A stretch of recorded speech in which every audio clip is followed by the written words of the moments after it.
Namaku Salsabila. Orang-orang biasa memanggilku Salsa. Aku wanita berusia 29 tahun. Seorang istri yang selama 5 tahun terakhir menjalani rumah tangga dengan pria yang kucintai sepenuh hati, Damar. Dari luar, kehidupan kami tampak biasa saja. Aku bekerja paruh waktu sebagai penjahit rumahan, sementara Damar bekerja sebagai staf di sebuah perusahaan konstruksi. Kami tidak kaya, tapi cukup. Yang paling penting bagiku adalah kebersamaan. Namun, sejak 2 tahun terakhir, aku mulai merasakan sesuatu yang berbeda. Damar sering pulang larut malam dengan alasan lembur. Gajinya terasa tidak lagi cukup padahal dulu lebih dari cukup. Dan yang paling menyakitkan, ia mulai menjauh dariku secara emosional. Tatapannya sering kosong saat memandangku. Senyumannya hanya basa-basi. Pernah sekali aku memberanikan diri untuk bertanya, "Mas, apa ada yang salah sama aku?" Damar hanya menghela napas panjang. "Nggak ada, Salsa. Aku cuma capek kerja." Aku mengangguk, mencoba percaya. Tapi di dalam hati, ada rasa cemas yang makin lama makin menyesakkan. Hari-hari berlalu. Aku masih berusaha menjadi istri yang baik, memasak makanan kesukaannya, menyiapkan pakaian kerjanya, dan menemaninya berbincang meski kadang ia hanya menjawab sekenanya. Aku bertahan karena kupikir semua rumah tangga pasti punya fase sulit. Sampai suatu sore yang benar-benar mengubah hidupku. Aku sedang menjemur cucian di halaman ketika tukang pos datang. "Bu Salsabila?" tanyanya sambil menyerahkan sebuah amplop putih dengan pita emas kecil di sudutnya. Aku mengangguk, sedikit heran. Jarang sekali aku menerima surat, apalagi dengan amplop semewah itu. Aku mengucapkan terima kasih lalu buru-buru masuk ke dalam rumah. Tanganku bergetar saat membuka amplop tersebut. Begitu kubaca isinya, dunia seakan berhenti berputar. Dengan hormat, kami mengundang ibu bapak saudara I untuk menghadiri pernikahan. Damar Prasetyo, Adinda Rahmawati. Hari tanggal. Aku hampir menjatuhkan kertas itu. Mataku berkunang-kunang. Nama suamiku yang sah, yang tinggal serumah denganku, yang masih kutemani setiap malam, tertulis jelas di undangan pernikahan dengan nama perempuan lain. Aku terduduk di kursi ruang tamu.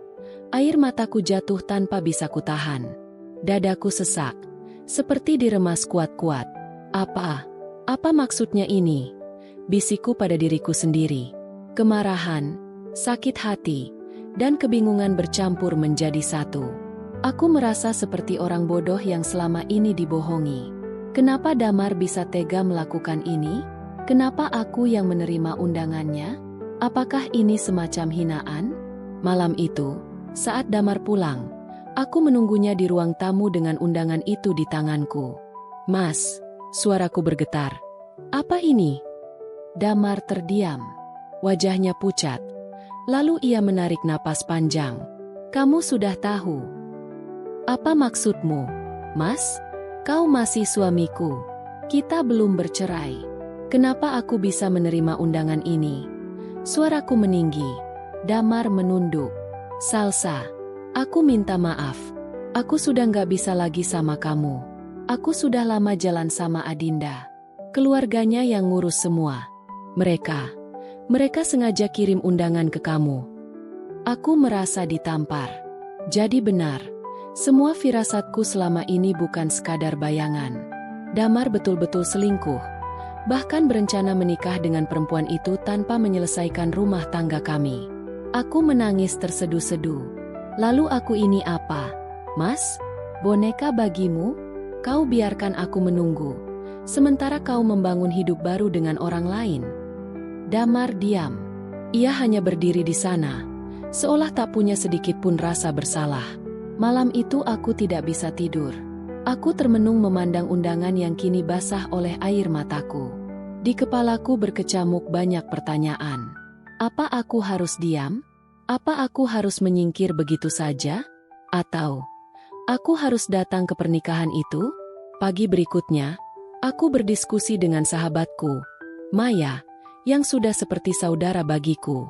Setelah kuceritakan semuanya, Maya terdiam lama. "Aku tahu ini sakit banget buatmu, Sah, Tapi justru karena itulah kamu harus kuat. Kalau kamu diam, mereka akan pikir kamu lemah, bahwa kamu bisa diinjak semaunya. Kalau kamu datang, setidaknya kamu bisa tunjukkan siapa dirimu sebenarnya. Aku menatapnya dengan mata sembab. Datang ke pernikahan suamiku sendiri. Maya mengangguk mantap. Ya, biar semua orang tahu, Damar masih suamimu yang sah. Biar mereka lihat kamu berdiri tegak meski hatimu hancur. Sore itu, aku memandangi undangan yang tergeletak di meja. Kata-kata Maya berputar di kepalaku. Aku tahu ini akan jadi keputusan paling berat dalam hidupku. Tapi entah mengapa hatiku sudah bulat. Aku akan datang. Bukan untuk membuat keributan. Bukan untuk mencari belas kasihan. Aku akan datang untuk menunjukkan bahwa aku bukan perempuan lemah yang bisa dibuang begitu saja. Aku akan datang sebagai istri yang sah, meski mungkin untuk terakhir kalinya. Hari demi hari menjelang hari pernikahan itu terasa begitu panjang dan berat. Aku masih tinggal di rumah yang seharusnya menjadi saksi kebahagiaan rumah tangga kami. Tapi setiap sudut kini terasa asing. Setiap kali melihat lemari pakaian Damar, atau kursi favoritnya di ruang tamu, hatiku terasa diremas. Aku memutuskan untuk tidak lagi bertanya apa-apa padanya. Setelah pengakuannya malam itu, Damar seakan menghilang. Ia jarang pulang, dan kalaupun pulang, hanya sekadar tidur sebentar lalu pergi lagi. Tidak ada lagi komunikasi antara kami. Aku hanya punya Maya sebagai tempat berbagi cerita. Kalau kamu jadi datang ke pernikahan itu, kamu harus siap mental. Jangan sampai kamu terlihat rapuh di depan mereka. Ingat, kamu bukan korban. Kamu adalah istri sah yang dikhianati. Kata-kata Maya terus kupegang erat. Hari yang kutakutkan itu akhirnya tiba. Aku menatap cermin di kamar, mengenakan gamis sederhana berwarna biru tua dengan jilbab abu-abu yang kupadukan rapi. Wajahku pucat, tapi aku sengaja merias diri sedikit agar tidak terlihat lusuh. Aku ingin mereka melihatku bukan sebagai perempuan yang kalah, melainkan sebagai sosok yang tetap bisa berdiri tegak. Tanganku gemetar saat meraih tas kecil tempat undangan itu kusimpan. Bismillah. Aku berbisik pada diri sendiri sebelum melangkah keluar. Perjalanan menuju gedung pernikahan terasa begitu panjang meski jaraknya tak seberapa. Setiap detik dalam perjalanan itu membuat jantungku berdetak tak karuan. Di kepalaku muncul banyak kemungkinan. Bagaimana reaksi orang-orang saat melihatku? Bagaimana wajah Damar? Bagaimana sikap perempuan yang akan ia nikahi? Begitu sampai, aku memandang bangunan megah yang dipenuhi bunga hiasan di pintu masuk. Tertulis jelas di papan besar, resepsi pernikahan Damar Adinda. Hatiku kembali perih, seakan ada pisau yang menggores. Aku menarik napas panjang, lalu melangkah masuk. Di dalam, musik pernikahan mengalun pelan. Banyak tamu sudah hadir, sebagian mengenakan pakaian mewah, bercengkrama sambil tersenyum. Saat aku berjalan melewati mereka, beberapa mata menoleh. Aku bisa merasakan bisikan-bisikan lirih di belakangku. Itu kan, istri sahnya. Ya Allah, berani sekali dia datang. Kakiku hampir goyah mendengar bisikan itu, tapi aku menguatkan diri. Aku terus melangkah, hingga akhirnya pandanganku terhenti pada pelaminan. Di sana, Damar berdiri gagah dengan jas hitam, senyum tipisnya mengembang, bukan padaku, tapi pada perempuan cantik di sampingnya. Dialah Adinda, memakai gaun putih panjang dengan hiasan payet berkilau, tersenyum seakan dunia miliknya. Air mataku hampir jatuh, tapi aku buru-buru mengedipkan mata, menahannya. Aku tidak boleh menangis di depan semua orang. Beberapa keluarga besar Damar duduk di kursi deretan depan. Saat melihatku, mereka tampak kaget, bahkan sebagian wajahnya memucat. Ibunya, Bu Lestari, berbisik cepat pada adiknya sambil melirikku tajam. Aku pura-pura tidak peduli. Aku berjalan menuju meja penerima tamu, memberikan undangan yang kubawa. Panitia resepsi itu tampak canggung menerimanya, seolah tidak menyangka aku akan benar-benar hadir. Setelah itu, aku duduk di kursi tamu bagian samping. Tubuhku terasa kaku, jantungku terus berdegup. Aku hanya bisa menatap pemandangan di pelaminan. Tiba-tiba, Seseorang mendekat. Seorang pria parubaya, Pak Rahman, atasan Damar di kantor, menyalamiku dengan ekspresi serius. Bu Salsa, saya tidak menyangka Anda hadir. Jujur, saya sangat menghargai keberanian Anda. Aku hanya tersenyum hambar. Saya hanya ingin melihat dengan mata kepala saya sendiri, Pak. Ia menepuk tanganku pelan, lalu berlalu. Namun kata-katanya sedikit memberiku kekuatan. Acara berlanjut. Damar dan Adinda bergantian menerima ucapan selamat dari para tamu. Dari kejauhan, aku bisa melihat ekspresi Damar berubah kaku saat pandangannya bertemu denganku. Adinda sempat menoleh, lalu berbisik sesuatu padanya dengan senyum sinis. Hatiku kembali bergetar. Sampai akhirnya, saat aku hendak berdiri untuk meninggalkan ruangan karena tak tahan lagi, suara MC menggema. Mari kita berikan kesempatan bagi keluarga dan kerabat terdekat untuk naik ke pelaminan memberikan ucapan selamat. Semua mata menoleh ke arahku saat aku ikut berdiri. Aku tahu, ini saatnya. Aku berjalan perlahan ke arah pelaminan. Langkahku mantap meski kakiku bergetar hebat. Setiap mata tertuju padaku. Suasana menjadi tegang. Damar menelan ludah. Adinda menggenggam tangannya erat. Aku naik ke pelaminan, berdiri tepat di depan mereka. Suara musik masih mengalun, tapi seakan tidak terdengar di telingaku. Aku menatap Damar lekat-lekat. Selamat, Mas. Ucapku lirih. Suaraku bergetar namun tegas. Wajahnya pucat pasi, tidak mampu membalas kata-kataku. Adinda tersenyum tipis, mencoba terlihat anggun. Terima kasih sudah datang, Mbak. Sungguh. Kami tidak menyangka. Aku menoleh padanya. Tatapan mataku dingin. Jangan salah sangka. Aku datang bukan untuk merestui, tapi untuk mengingatkan. Bisikan gempar terdengar dari para tamu. Suasana semakin hening. Semua mata kini benar-benar tertuju padaku. Aku menatap mereka sekali lagi, lalu berkata dengan suara yang cukup keras agar terdengar oleh semua orang. Aku masih istri sah Damar. Pernikahan ini tidak pernah kuizinkan. Gedung itu seketika bergemuruh. Kata-kataku menggema di seluruh ruangan. Semua orang yang hadir di resepsi itu terdiam. Sebagian menatapku dengan kaget.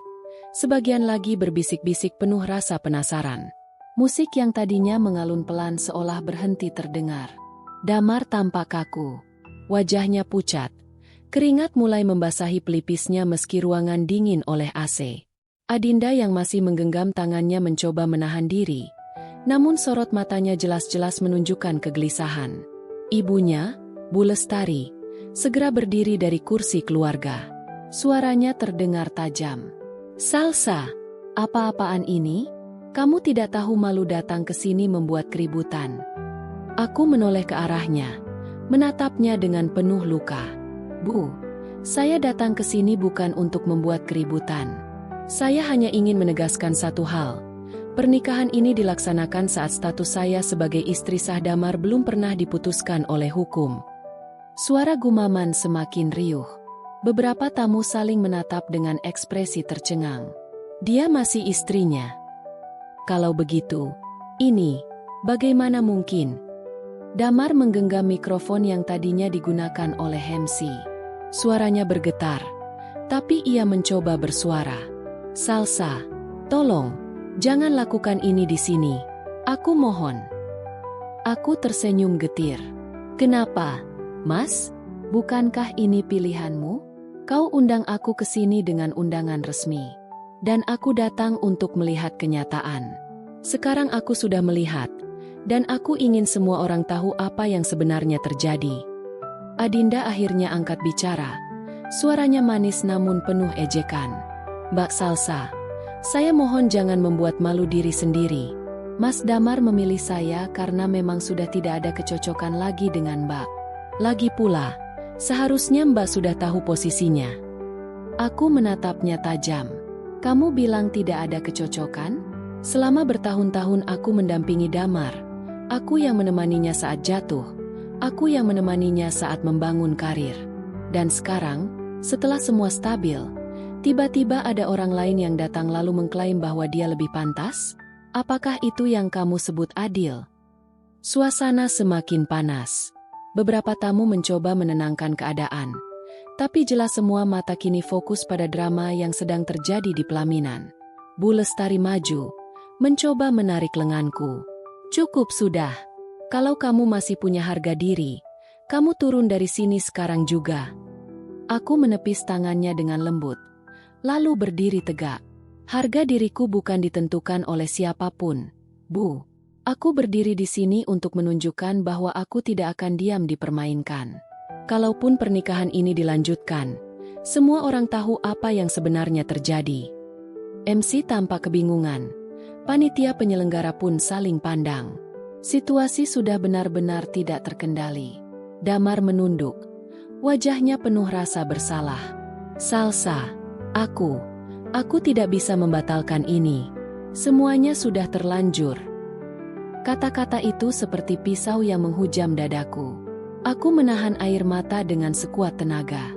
Jadi, itu jawabannya? Kau memilih melanjutkan pernikahan meski tahu aku masih istrimu yang sah. Damar terdiam, tidak sanggup membalas. Adinda kembali membuka suara.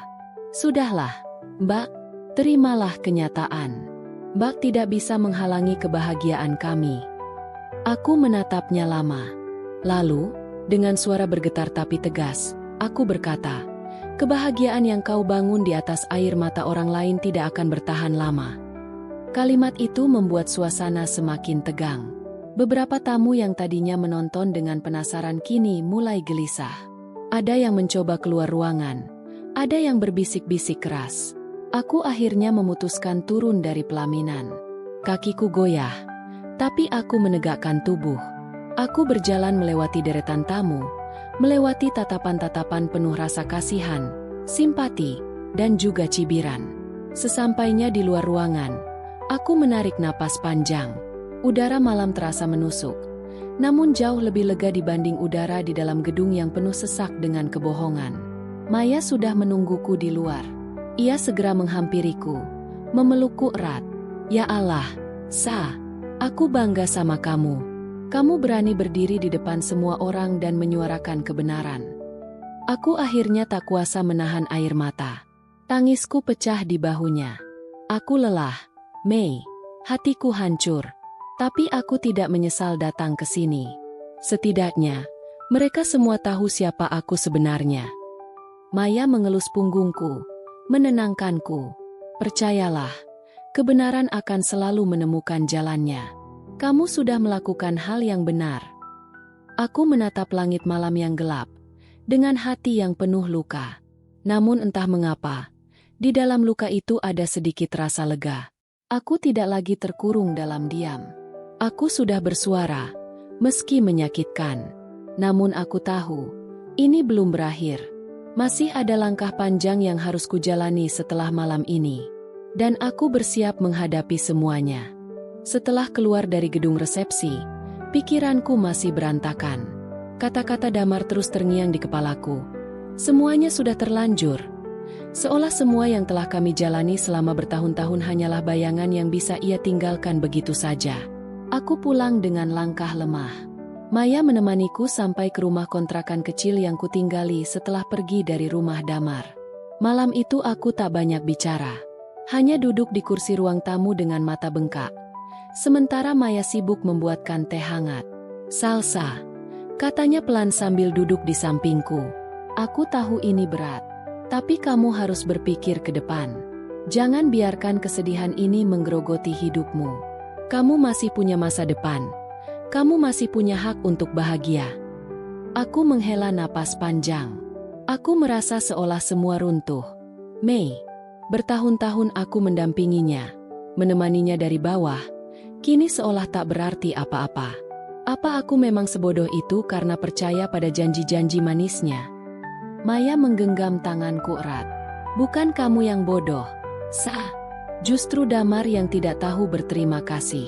Orang yang mengkhianati pasangannya bukan orang yang bisa disebut suami. Kamu yang terlalu tulus. Dan itu bukan salahmu. Aku terdiam. Kata-katanya menenangkan. Tapi luka ini tetap dalam. Hari-hari setelah kejadian itu terasa panjang. Gosip tentang insiden di pernikahan Damar menyebar cepat. Beberapa tetangga membicarakanku. Ada yang menyalahkan keberanianku datang. Ada juga yang memujiku karena tak diam saja. Aku memilih untuk tidak peduli. Aku sibuk dengan pekerjaanku sebagai penjahit kecil-kecilan di rumah. Namun satu hari, sebuah surat panggilan datang dari pengadilan agama. Damar mengajukan gugatan cerai secara resmi. Aku menatap surat itu lama.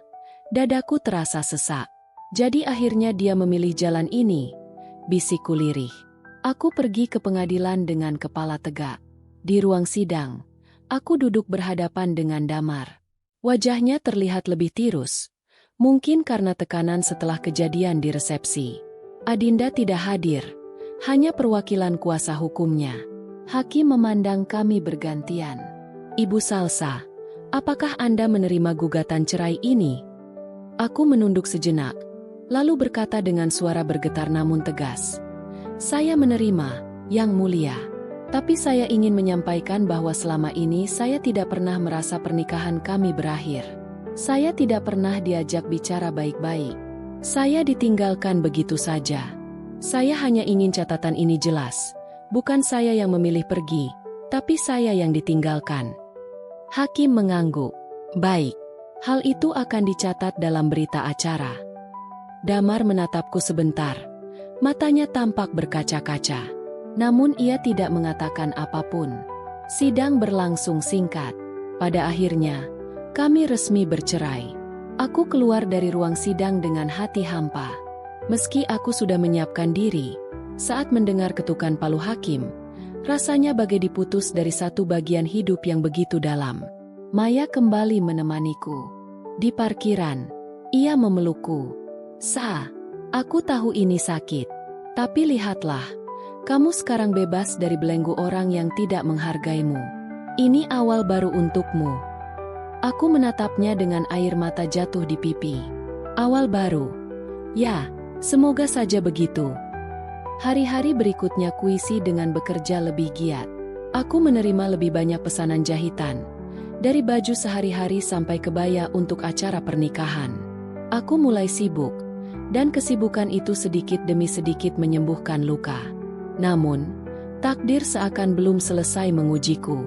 Suatu sore, ketika aku sedang mengantarkan pesanan ke rumah seorang pelanggan, aku melihat sosok yang familiar di seberang jalan. Damar. Ia berdiri di depan sebuah kafe, sendirian, dengan wajah murung. Aku hampir berpaling, tapi ia lebih dulu melihatku. Tatapan kami bertemu.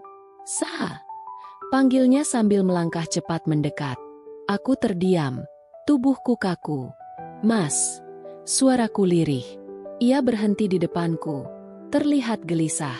Sa, aku ingin bicara. Tolong beri aku waktu sebentar. Aku menatapnya tajam. Untuk apa lagi? Kita sudah selesai, Mas. Sidang sudah mengesahkan semuanya. Apalagi yang ingin kau katakan? Damar menunduk. Suaranya penuh penyesalan. Aku tahu aku sudah salah besar. Aku menyesal.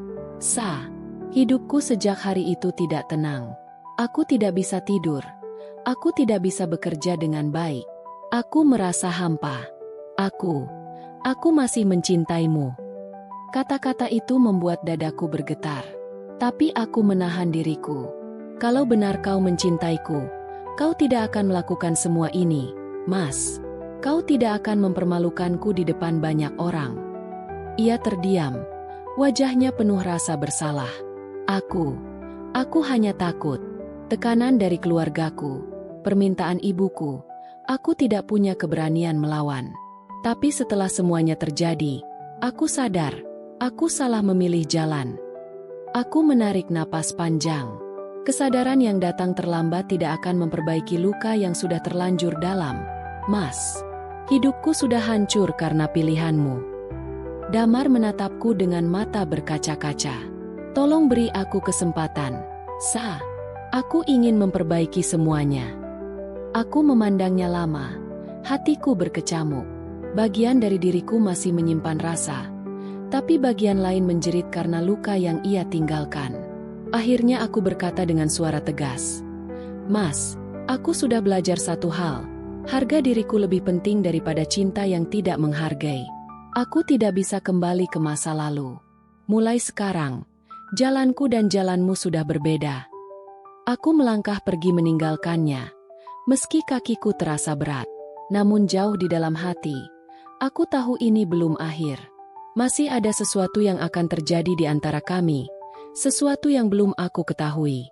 Setelah pertemuan tak terduga itu dengan Damar di depan kafe, aku berusaha menata hati. Aku memutuskan untuk tidak lagi menoleh ke belakang. Aku menutup pintu rapat-rapat untuk kemungkinan kembali, meskipun perasaan di dalam hati masih kacau. Hari-hariku kembali dipenuhi dengan menjahit. Aku menerima pesanan baju pengantin dari seorang pelanggan, dan ironisnya, ketika aku menjahit gaun putih itu, aku sempat teringat hari-hariku sendiri. Bagaimana dulu aku bermimpi pernikahanku akan langgeng. Bagaimana aku percaya pada janji yang ternyata hanya bertahan separuh jalan. Maya selalu setia menemaniku. Aku bangga sama kamu, Sa. Kamu bisa kuat sampai sejauh ini. Banyak orang yang mungkin sudah jatuh, tapi kamu tetap berdiri, katanya suatu malam sambil menata kain-kain di meja. Aku tersenyum kecil. Aku tidak sekuat yang kamu kira, Mei. Aku masih menangis tiap malam. Tapi aku tahu, aku tidak boleh terus tenggelam. Aku harus terus maju. Hari-hari terus berjalan, hingga kabar mengejutkan kembali datang. Aku mendapat pesan dari seorang kenalan lama yang masih dekat dengan keluarga Damar. Pesan itu singkat. Sa, aku rasa kamu perlu tahu, pernikahan Damar dan Adinda tidak berjalan baik. Aku terdiam menatap layar ponsel. Ada bagian dari diriku yang ingin mengabaikan kabar itu, tapi rasa penasaran akhirnya menguasai. Beberapa hari kemudian, aku tanpa sengaja bertemu dengan seorang sahabat lama Damar saat aku belanja di pasar. Ia menghampiriku, wajahnya penuh rasa iba. Salsa, kamu sudah dengar kabar Damar? Tanyanya. Aku menggeleng pelan. Belum. Memangnya kenapa? Ia menghela napas panjang. Pernikahannya dengan Adinda bermasalah. Adinda ternyata hanya mengejar harta. Setelah Damar memberikan banyak hal, ia malah menjauh. Kabarnya mereka sering bertengkar. Bahkan Adinda sempat meninggalkan rumah. Aku terdiam. Hati kecilku merasakan campuran perasaan aneh. Ada rasa lega karena kebenaran akhirnya terlihat. Tapi juga ada rasa getir. Semua ini seolah mengonfirmasi bahwa aku selama ini benar. Damar memilih jalan salah. Dan kini ia menanggung akibatnya. Beberapa minggu kemudian, sebuah kejadian yang tak terduga benar-benar terjadi. Damar datang ke rumah kontrakanku. Aku yang sedang menjahit kaget saat mendengar suara pintu diketuk begitu keras. Ketika kubuka, Damar berdiri di depan pintu dengan wajah lelah. Bajunya kusut, matanya sayu. Ia terlihat jauh berbeda dari pria yang dulu begitu percaya diri. Sa, tolong, izinkan aku bicara, katanya lirih. Aku ragu sejenak, lalu mempersilakannya masuk. Ia duduk di kursi dengan tubuh lunglai. Apa yang kau mau, Mas? Tanyaku dingin. Ia menunduk. Aku tidak punya siapa-siapa lagi. Adinda meninggalkanku. Ia pergi membawa sebagian hartaku. Ibuku pun kecewa karena semua ini.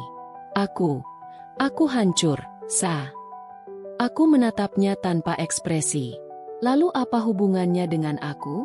Bukankah kamu yang memilih meninggalkanku? Kamu yang mengusirku dari hidupmu. Damar menutup wajah dengan kedua tangannya. Aku menyesal, Sa. Aku terlalu bodoh. Aku tidak menghargaimu. Aku memilih jalan salah hanya karena takut mengecewakan keluarga. Tapi pada akhirnya, aku malah kehilangan segalanya. Aku menarik napas panjang. Luka lama kembali menganga. Tapi kali ini rasanya berbeda. Ada kekuatan baru di dalam diriku. Mas, penyesalanmu tidak akan mengembalikan waktu. Aku sudah terluka terlalu dalam. Aku tidak bisa kembali ke masa lalu. Aku sudah memilih jalanku sendiri. Aku tidak akan lagi hidup di bawah bayang-bayangmu. Damar menatapku dengan mata memohon. Tolong beri aku kesempatan, Sa. Aku janji akan memperbaiki segalanya. Aku menggeleng dengan tegas. Kesempatan itu sudah habis. Mas, aku sudah belajar menghargai diriku sendiri. Aku tidak butuh janji yang sama sekali tidak bisa kau tepati. Aku hanya butuh kedamaian, dan kedamaian itu tidak akan pernah ada kalau aku kembali padamu. Air mata jatuh di pipi Damar. Untuk pertama kalinya aku melihatnya benar-benar hancur. Tapi aku tahu, itu bukan lagi urusanku. Aku berdiri, menatapnya sekali lagi, lalu berkata dengan suara tegas, "Mulai sekarang, jalan kita berbeda. Aku doakan kamu menemukan jalanmu sendiri. Tapi aku akan melangkah ke depan tanpa menoleh lagi." Damar terdiam, lalu bangkit dengan langkah gontai. Ia keluar dari rumahku tanpa kata-kata lain. Aku menutup pintu dengan hati bergetar. Tapi ada rasa lega yang luar biasa. Malam itu, aku duduk di ruang tamu dengan secangkir teh hangat. Untuk pertama kalinya sejak semua ini dimulai, aku merasa bebas. Luka itu memang ada, tapi aku tahu aku bisa sembuh. Aku menatap keluar jendela. Bintang berkelip di langit malam. Aku berbisik pada diriku sendiri. Aku layak bahagia. Aku layak untuk hidup tenang. Dan kali ini, aku benar-benar percaya. Demikianlah akhir dari kisah ini. Dari cerita Salsa kita belajar bahwa keberanian terbesar bukanlah bertahan pada sesuatu yang menyakiti kita, melainkan berani melepaskan demi menemukan ketenangan hati. Tidak semua luka bisa disembuhkan dengan kembali ke masa lalu. Terkadang justru dengan melangkah ke depan kita menemukan makna sesungguhnya dari kebahagiaan. Terima kasih sudah mengikuti kisah ini hingga akhir. Jangan lupa untuk selalu dukung channel ini dengan cara like, komen, dan subscribe agar semakin semangat menghadirkan kisah-kisah inspiratif lainnya. Sampai jumpa di cerita berikutnya.